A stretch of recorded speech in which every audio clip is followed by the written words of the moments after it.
পুরোদমে Iran, Israel এবং নিরীহ ফিলিস্তিনিদের মাঝে ভয়াবহ যুদ্ধ চলছে হামলা পাল্টা হামলা। এরই মাঝে আমাদের হাতে এসে পৌঁছেছে এই যুদ্ধের সর্বশেষ গুরুত্বপূর্ণ সবথেকে তাজা আপডেট সংবাদ আপনাদের জানিয়ে দিব। প্রথমেই জানাবো, লোহিত সাগরে মালবাহী জাহাজে হামলা চালিয়ে ডুবানোর দাবি হুতি যোদ্ধাদের। লোহিত সাগরে ইহুদিবাদী ইসরায়েলের মালবাহী জাহাজে হামলা চালিয়ে সেটি ডুবিয়ে দিয়েছে হুতি গোষ্ঠীরা।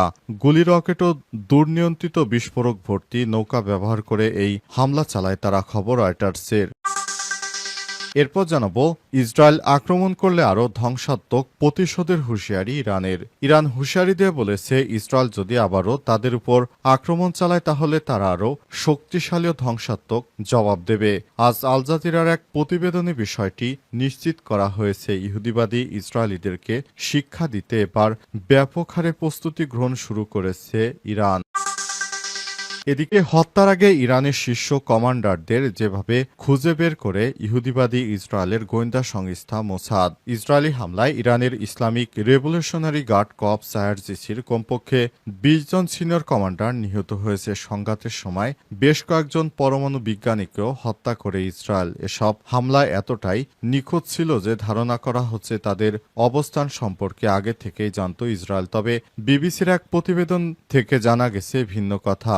ইহুদিবাদী ইসরায়েলেরা তাদের ট্র্যাকিং সিস্টেম ব্যবহার করে ইরানের কমান্ডারদের হত্যা করে। লোহিত সাগরে মালবাহী জাহাজে হামলা চালিয়ে ডুবানোর দাবি হুতিদের। লোহিত সাগরে একটি মালবাহী জাহাজে হামলা চালিয়ে সেটি ডুবিয়ে দেওয়ার দাবি করেছে ইয়েমেনের বিদ্রোহী গোষ্ঠী হুতিরা। গুলি, রকেট ও দুর্নিয়ন্ত্রিত বিস্ফোরক ভর্তি নৌকা ব্যবহার করে এই হামলা চালানো হয়েছে, খবর রয়টার্সের। জাহাজটির গ্রিক মালিকানা প্রতিষ্ঠান এস্টেম শিপিং রয়টার্সকে বলেছে, জাহাজটি সত্যি ডুবে গেছে কিনা তা তারা এখনও নিশ্চিতভাবে বলতে পারছে না। রয়টার্স তাৎক্ষণিকভাবে এই তথ্য যাচাই করতে পারেনি। হুতি বিদ্রোহীরা বলছে, গত রোববার এই হামলা হয়েছে। তারা লাইবেরিয়ার পতাকাবাহী ম্যাজিক সিস নামের জাহাজে হামলা চালিয়েছে এবং জাহাজে থাকা ১৯ নাবিককে নিরাপদে নেমে যেতে দিয়েছে। স্টেম শিপিং কোম্পানি রয়টার্সকে বলেছে, ওই জাহাজের পাশ দিয়ে যা আরেকটি বাণিজ্যিক জাহাজের সব নাবিককে উদ্ধার করে জিবুতি উদ্দেশ্যে রওনা করে।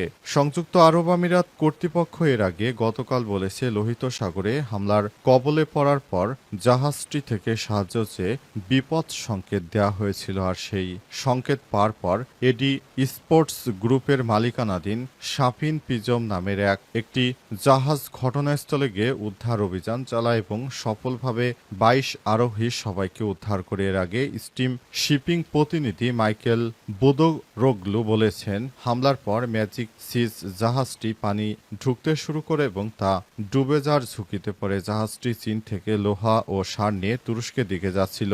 সেই জাহাজটিকে তারা ডুবিয়ে দিয়েছে। ইসরায়েল আক্রমণ করলে আরও ধ্বংসাত্মক প্রতিশোধের হুঁশিয়ারি দিয়েছে ইরান। ইরান হুঁশিয়ারি দিয়ে বলেছে, ইসরায়েল যদি আবারও আক্রমণ চালায় তাহলে তারা আরও শক্তিশালী ও ধ্বংসাত্মক প্রতিশোধমূলক হামলা চালাবে। ইরানের সশস্ত্র বাহিনীর মুখপাত্র ব্রিগেডিয়ার জেনারেল আবুল ফজল শেরকজি বলেছেন, ইহুদিবাদী ইসরায়েলেরা আমাদের উপর আতর্কিত হামলা চালিয়ে তাই তারা সফল হতে পারেনি। এবার আমরা প্রস্তুতি নিতে শুরু করেছি। ইহুদিবাদী ইসরায়েলেরা ভবিষ্যতে যদি আমাদের সঙ্গে কোনো ধরনের অন্যায় আচরণ করে তাহলে আমরা ইহুদিবাদীদেরকে ধরে ধরে এমন শিক্ষা দিব তারা বুঝতে পারবে ইরান কি জিনিস। তিনি আরো বলেছেন, আমরা ইরানিরা কখনোই ইহুদিবাদী ইসরায়েলের কাছে মাথা নত করব না। আমরা সব সময় গর্বের সঙ্গে বসবাস করি। ইরান গর্বিত জাতি, তাদের অনেক সমৃদ্ধশালী অনেক ইতিহাস রয়েছে। ইতিহাস থেকে শিক্ষা নিয়ে ইহুদিবাদী ইসরায়েলিদেরকে সামনে এগোতে হবে। তাদেরকে বুঝতে হবে ইরান অন্য কোনো রাষ্ট্রের মতো নয়। তারা তাদের সম্মানকে বিসর্জন দেবে না। দরকার হলে তারা মৃত্যুকে আলিঙ্গন করবে, কিন্তু তারা কখনোই তাদের সম্মানকে বিসর্জন দেবে না।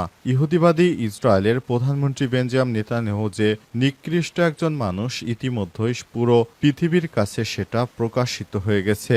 ইহুদিবাদীদেরকে এখন আর আগের মতো কেউ সমর্থন করে না। পুরো পৃথিবী জুড়ে এবার ইহুদিবাদী ইসরায়েলের বিরুদ্ধে বিক্ষোভ চলছে। এত কিছু বলার পরও লজ্জাহীনতায় এই নেতানিয়াহু এখন ওই দেশে শাসনভারে বসে আছে। পৃথিবীর কোনো রাষ্ট্রই তাকে আর দেখতে চায় না, কিন্তু নিজে এখনো সেখান থেকে সরছে না। এমন নিকৃষ্ট ইহুদিবাদী পৃথিবীর ইতিহাসে বিরল।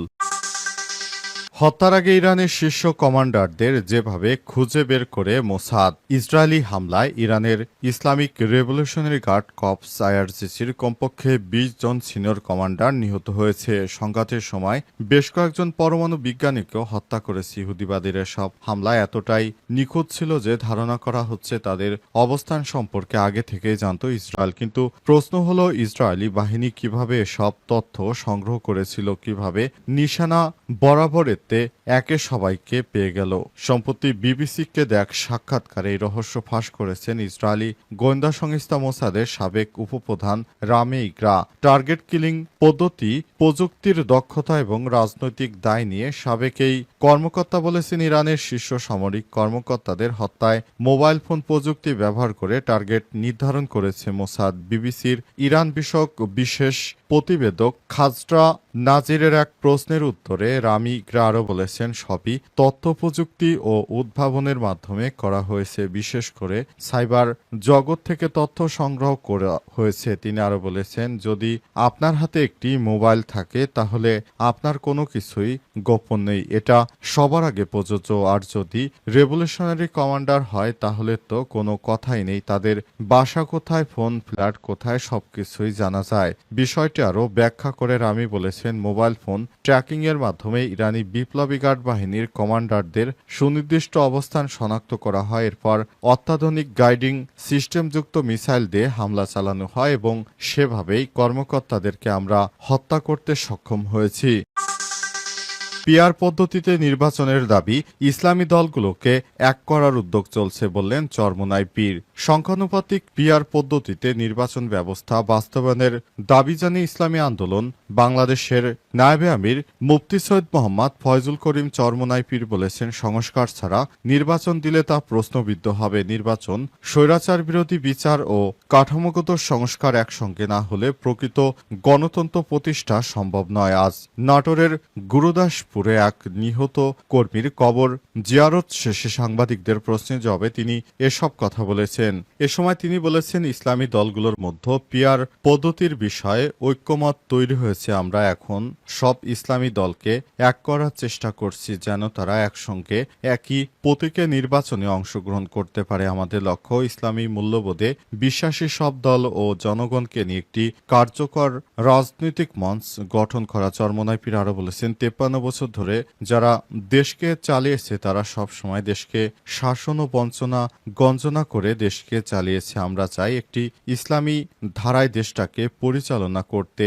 বিগত সময়ে আমরা প্রত্যেকবার শুধু তাদের নিজস্ব মোটিভ দেশজুড়ে স্থাপনের অনেক চেষ্টা হতে দেখেছি, কিন্তু ইসলামী দলগুলো কখনো তারা নিজেদের মোটিভকে প্রতিষ্ঠা করার চেষ্টা করে না। তারা আল্লাহ রসুলের কথা বলে, তারা দ্বীনের কথা বলে, কিভাবে দেশটাকে ভালো জায়গায় নিয়ে যাওয়া যায়, কিভাবে আমাদের দেশটাকে একটি ভালো পজিশনে নেওয়া যায়, কিভাবে আমরা গোলাম নয়, কিভাবে আমরা নিজেরা স্বাধীন চেতাভাবে বসবাস করতে পারি, সে বিষয়টি আমরা সব থেকে বেশি গুরুত্ব দেব বলেন তিনি। এ সময় তিনি আরো বলেছেন, আমরা চাই একটি সুষ্ঠু ও ধারাবাহিক সুন্দর নির্বাচন নিয়ে আগামীতে সংসদে যাতে করে ভবিষ্যতে আর কোনো স্বৈরাচার এদেশে আর জন্ম না নিতে পারে।